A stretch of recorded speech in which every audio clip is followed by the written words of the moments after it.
Asal mula, Bromo, dan tradisi Kasada.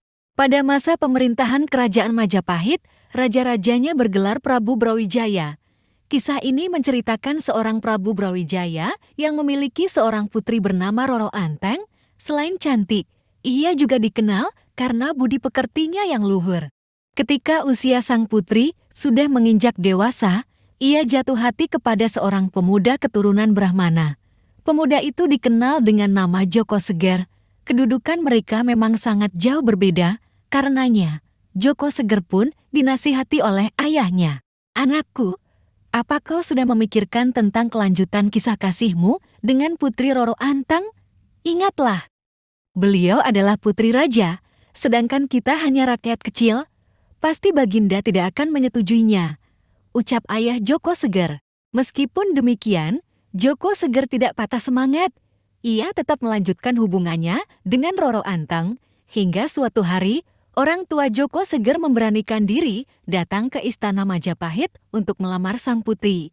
Ia siap menerima apapun yang terjadi.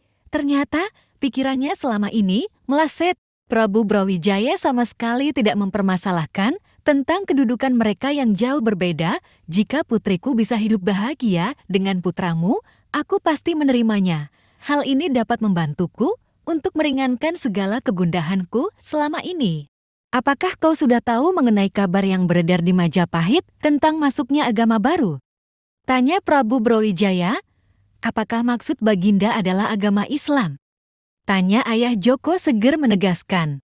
"Benar, aku mendapat wangsit bahwa zaman akan terus berubah dan aku tidak dapat membendungnya karena Islam datang dengan baik-baik. Tapi, aku ingin keturunanku nanti akan meneruskan kepercayaan leluhur kita." Kurasa Joko Seger dan Roro Anteng adalah orang yang tepat untuk meneruskan tradisi leluhur, ucap Prabu Brawijaya. Setelah mendapat restu dari raja, Joko Seger dan Roro Anteng pun menikah atas pertimbangan sang Prabu. Mereka berdua harus menyingkir dari Majapahit. Rakyat yang masih mengikuti kepercayaan leluhur pergi bersama Joko Seger dan Roro Anteng ke timur. Hal ini dilakukan untuk menghindari para penyebar agama baru. Joko Seger dan Roro Anteng beserta pengikutnya akhirnya tiba di daerah dekat Gunung Berapi. Karena dirasa aman dari para penyebar agama baru, mereka pun membuat pemukiman di daerah itu. Daerah itu kemudian diberi nama Tengger. Nama ini berasal dari kata tang dan dir, yaitu Roro Anteng dan Joko Seger. Gunung Berapi yang berada di dekat pemukiman mereka diberi nama Gunung Bromo. Nama ini diambil dari nama Dewa Brahmana. Kepercayaan agama Hindu, Gunung Bromo dianggap sebagai tempat keramat karena telah melindungi mereka dari para penyebar agama baru. Di bawah kepemimpinan Joko Seger dan Roro Anteng, para penduduk hidup aman dan tentram, mereka menjauhi pengaruh luar. Namun, sekian lama menikah, mereka belum juga dikaruniai seorang anak. Akhirnya, keduanya bersemedi di puncak Gunung Bromo. Mereka meminta kepada Dewata agar dikaruniai keturunan. Tidak lama kemudian, terdengar suara gemuruh dan percikan api yang berasal dari dalam kepundan Gunung Bromo. "Istriku, dengarlah. Sepertinya Dewata mengabulkan permohonan kita. Terima kasih Dewata yang agung. Kelak anak bungsuku akan kupersembahkan untukmu sebagai ucapan rasa terima kasihku," ucap Joko Seger dengan senang hati. Karena terlalu senang, ucapan janji yang dikatakannya tidak dipikirkan terlebih dahulu. Joko Seger yang terlalu gegabah tidak menyadari bahwa janjinya akan sulit dipenuhi. "Suamiku, apa yang kau ucapkan? Kita tidak akan mungkin tega mengorbankan anak kandung kita untuk dijadikan persembahan. Maafkan aku, karena terlalu senang, aku tidak berpikir jernih ketika mengucapkannya. Tapi aku juga tidak bisa menarik kata-kataku kepada Dewata. Dewata bisa marah kepada kita." Tahun berganti tahun, keinginan Joko Seger dan Roro Anteng terkabul. Mereka akhirnya dikaruniai 10 orang anak. Setelah anak yang ke-10, mereka tidak lagi dikaruniai anak. Oleh karena itu, anak ke-10 tersebut dianggap anak yang paling bungsu. Anak itu bernama Kesuma. Setelah sekian lama, anak-anak mereka tumbuh dewasa. Joko Seger dan Roro Anteng belum juga melaksanakan janji yang pernah diucapkan. hidup mereka menjadi tidak tenang. Suatu hari, muncul peristiwa yang mengejutkan seluruh penduduk Tengger. Gunung Bromo yang dikeramatkan meletus. Gunung tersebut mengeluarkan asap hitam dan lahar penduduk Tengger panik dan segera mengungsi. Hanya Joko Seger dan keluarganya yang tetap bertahan di daerah itu. Meskipun mereka menyadari bahaya yang dapat menimpa, mereka mencoba bertahan.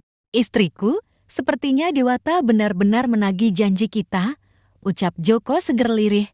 Kegudahan suami istri itu menimbulkan pertanyaan dari anak-anak mereka. "Ada, apakah gerangan ayah dan ibu sangat cemas?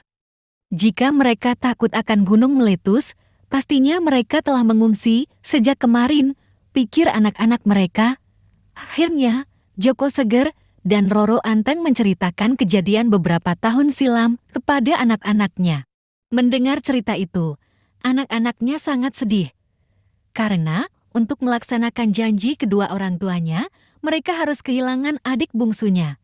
Namun, jika kedua orang tuanya tidak melaksanakan janji tersebut, Dewata pasti akan marah dan dapat mencelakai seluruh penduduk Tengger.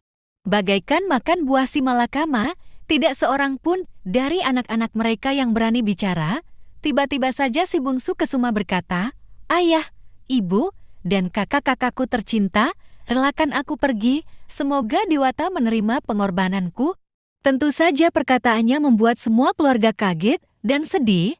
Mereka tidak ingin kehilangan orang yang sangat mereka cintai, tapi janji harus ditepati demi ketenteraman rakyat Tengger. "Aku hanya berpesan kepada kalian agar mengingat kepergianku, kirimlah hasil ladang dan ternak kalian ke Kawah Bromo setiap terang bulan, tanggal 14 bulan Kasada," ucap Kesuma. Setelah berpamitan kepada keluarganya, pergilah Kesuma ke puncak Gunung Bromo. Tidak ada rasa takut yang tampak di wajahnya.